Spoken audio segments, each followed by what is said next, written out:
You once again on this channel, and today I am going to shoot the new video on the short story The Gold Frame, written by R.K. Lakshman.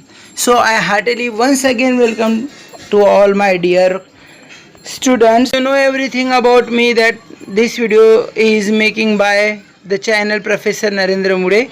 So without wasting our time, I would like to focus on the story and the core theme of the story. But before that, it is most important to see the introductions of our writer. So friends, as you know very well that the present story is written by R.K. Lakshman. R.K. Lakshman, who was born on 1921 and died in 2015, was a great cartoonist and Indian English author. आप सबको ये भी पूछा जा सकता है कि are K Lakshman क्या थे, तो आपको ये भी याद रखना है कि आर के लक्ष्मण जिनका जन्म 1921 को हुआ और मृत्यु 2015 को हुई, वह एक अच्छे कार्टूनिस्ट थे और इंडियन इंग्लिश ऑथर थे. दोस्तों, he was famous for his literary short stories, novels and travelogues. तो इसलिए मैंने अगला पॉइंट डाला है कि he is the writer of the reputed short stories, fiction and travelogue. आगे देखेंगे कि इसमें क्या है इस स्टोरी में. The short story the gold frame carries the theme of false prestige and society with simplicity and humour. तो बताना तो यही चाहूँगा कि ये जो स्टोरी है वो हमारी हिपोक्रेसी पे डिपेंड है. हाइपोक्रेसी यानी कि क्या बोलते हैं, हाइपोक्रेसी इस चीज़ को बोलेंगे कि जो हमारी फॉल्स प्रेस्टीज है, झूठी शान है, वो यहाँ पे दिखाई गई है. जो सोसाइटी में हम सिंप्लिसिटी छोड़ देते हैं और ह्यूमर के पीछे भागते हैं, तो ये यहाँ पे दिखाया गया है. अभी इस सब स्टोरी में क्या है जो हमें अंडरस्टैंडिंग करना चाहिए, 1 मिनट में मैं आपको स्टोरी समझाने की कोशिश करूँगा.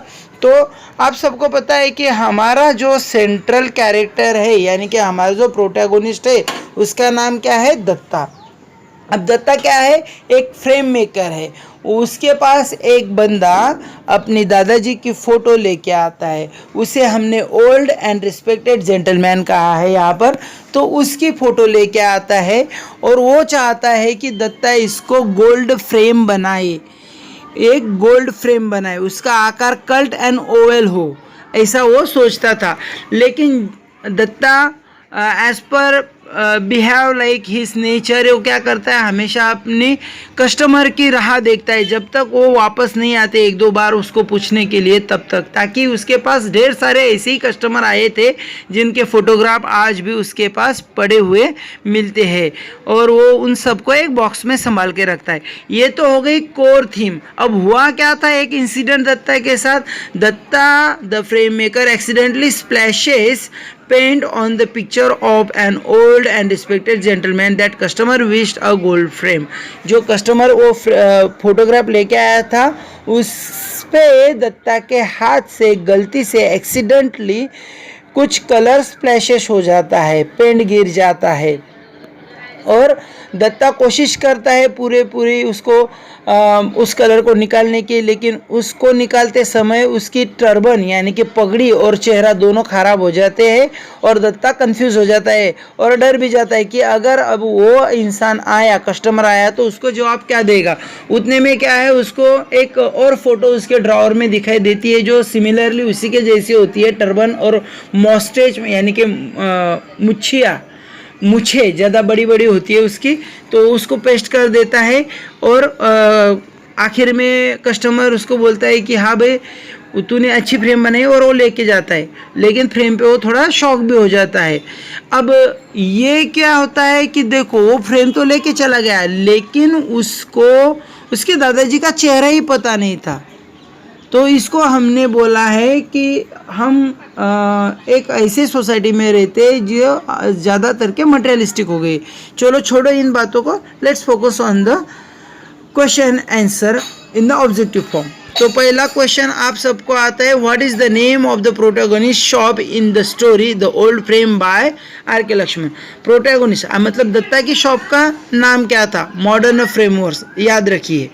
अगला क्वेश्चन आएगा आपके सामने, what is the protagonist occupation in the story? Protagonist हमारा दत्ता ही है, उसका क्या प्रोफेशन था, मतलब व्यवसाय था, तो ये क्या है? फ्रेम मेकर है, याद रखिएगा, एज इट इज क्वेश्चन आ सकता है। अगला सवाल है, what kind of mount did the customer choose in the story the gold frame by R K. Laxman? क्या माउंट मतलब कौन सा शेप, माउंट यानी कि शेप, वो चूज करता है कस्टमर? तो कल्ट एंड ओवल, देखिए ये याद रखना है, कल्ट एंड ओवल, तो यही वो शेप चूज करता है। Next one please. What was the total cost of framing the picture in the story The Gold Frame by R.K. Laxman? क्या कॉस्ट थी? 17 रुपीज़ थी भैया। Don't waste your time and focus here. चलो आगे जाएंगे। Question है, What was Datta's experience regarding his customers? अभी उसके कस्टमर्स के बारे में दत्ता का क्या अनुभव था? तो इसके जो कस्टमर थे ना, नेवर केम पंक्चुअली, कभी भी टाइम पे नहीं आते थे, मतलब बोलते तो थे उसको कि हमें एक हफ्ते बाद चाहिए, या फिर कोई भी डे के बाद हमें पेंटिंग चाहिए, या फिर हमारा फ़ोटो बन के तैयार रहना चाहिए। दत्ता फ़ोटो भी बना देता था, लेकिन वो कभी टाइम पे आते नहीं थे। चलो next question. When did Datta say the picture would be ready? कब बोलता था कि हाँ भाई पिक्चर रेडी है? तो उसको ज़्यादा से ज़्यादा अब लोग फंसाए ना, उसके पास ज़्यादा से ज़्यादा कोई छोड़ के ना जाए फोटोग्राफ, और उसकी मेहनत भी वेस्ट ना हो, इसके लिए दत्ता वेट करता था और तकरीबन 2 हफ्तों बाद काम स्टार्ट करता था। Next, what did the customer want from Datta? Datta से कस्टमर क्या चाहता था? He wanted Datta to frame, yes, frame a photograph. B वाला है 8 नंबर का question. Which of this adjective do not apply to Datta? इनमें से कौन सा एडजेक्टिव है जो दत्ता को अप्लाई नहीं होता? दोस्तों मैं यहाँ पे आपका 1 मिनट और लेना चाहूँगा। एडजेक्टिव मतलब क्या? एडजेक्टिव एक ऐसा वर्ड है जो हमें नाउन या प्रोनाउन के बारे में ज़्यादा से ज़्यादा इंफॉर्मेशन देता है। जैसे कि शी इज़ अ टीचर, मैंने क्या बोला? शी इज़ अ टीचर, वो एक टीचर है, लेकिन इतने से मेरा मन नहीं भरा, उसके बारे में मैं और ऐड कर रहा हूँ, तो क्या बोलूँगा? She is a beautiful teacher. अभी यहाँ पे जो ब्यूटीफुल इस्तेमाल किया वो एडजेक्टिव है, ठीक है। अभी यहाँ पे ऐसे ही कुछ एडजेक्टिव दत्ता के लिए फिक्स होते हैं, लेकिन कुछ नहीं होते, तो उसको इंडोलेंट कहेंगे, याद रखिएगा, इंडोलेंट। आगे का क्वेश्चन है, What was the customer's attitude towards the man in the photograph? जो कस्टमर वो फोटोग्राफ लेके आया था उसकी तरफ, वो फोटोग्राफ में जो इंसान था उसके बारे में उसका क्या पॉइंट ऑफ व्यू था, वो मतलब कैसे सोच रहा था उसके बारे में। तो हमने तो स्टोरी पढ़ी तो हमें पता चला कि भाई वो उसको काफ़ी इज्जत दे रहा था, हाँ, काफ़ी रिस्पेक्ट दे रहा था, तो आपको, और ऊपर से एडमायर कर रहा था, तो आपको ये 2 वर्ड याद रखने हैं, एडमायर एंड रिस्पेक्ट, ए वाला। आगे जाएंगे 10 नंबर पे और अगला पढ़ेंगे।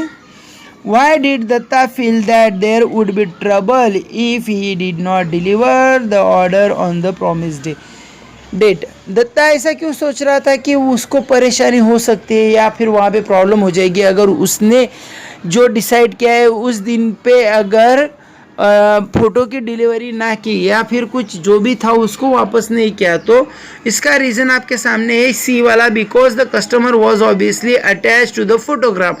काफ़ी ज़्यादा अटैच था फोटोग्राफ से कस्टमर। नेक्स्ट है, whose photograph did the customer bring? हाँ भाई, ये कौन था? तो एक रेवरेंड ओल्ड मैन था। रेवरेंड यानी कि रिस्पेक्टिव, आदरणीय, सी वाला। नेक्स्ट है, what did Datta do with unclaimed photographs? अभी दत्ता के पास ऐसे ढेर सारे फोटोग्राफ रहते थे, उसके साथ दत्ता क्या करता था? तो ये सारे के सारे एक बॉक्स में भर के रखता था। He stored them in a box. What features of the photograph made Datta think of it as just another photograph of an elderly person of those days? ऐसा कौन सा फीचर्स था उस फोटो में जिससे दत्ता को लगा कि भैया ये तो तकरीबन जो ओल्डन डेज के पीपल थे उसी के जैसा मुझे लग रहा है, या हमारे पास जो फोटो है उनमें से ही इसका एक दो फोटो फिक्स हो सकता है। तो मैंने आपको बोला कि टर्बन और मोस्टेज याद रखिएगा। मोस्टेज यानी कि हमारी मूछें और टर्बन यानी कि पगड़ी। What happen to the photograph, photograph को क्या हुआ था? तो दत्ता के हाथ से paint, Datta drop paint on it, Datta के हाथ से पेंट गिर गया था, बी वाला आंसर है। Why was Dutta scared, Dutta क्यों डर गया था? काफ़ी डर गया था ना दत्ता कि भैया आप तो ये खराब हो। अब हमें तो पता है कि वो रेवरेंड ओल्ड मैन थे ना, इसकी वजह से तो इसको ये भी लग रहा था कि इसकी वजह से वो असॉल्ट किया जाएगा, अपमानित किया जाएगा। डी नंबर का आंसर आएगा इसका।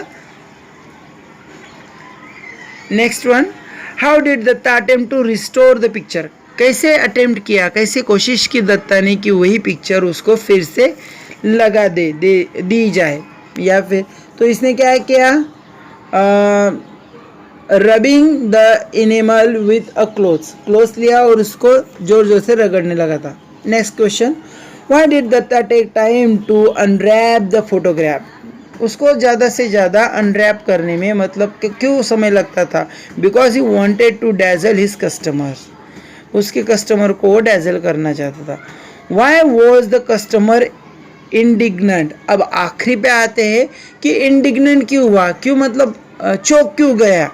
तो उसका आंसर है, चलो एक मिनट, हाँ, तो इसका आंसर है he notice that the frame was wrong, उसने नोटिस किया कि फ्रेम कैसी थी, रॉन्ग। ये वाइट वाला पढ़ा मैंने।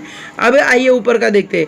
How did Datta spend the days preceding the customer's return in anxious suspense, अब वो कैसे राह देख रहा था? वो एंजियस था, ज़्यादा से ज़्यादा चिंताग्रस्त था और सस्पेंस भी था उसके मन में कि भैया क्या होगा, क्या कस्टमर पहचान लेगा कि ये किसका है, क्या है, ऐसे वो सोच रहा था। दोस्तों अगर आपको समझ में आया होगा तो please like and subscribe my channel. I want a subscriber, so please do it and thanks a lot to watch.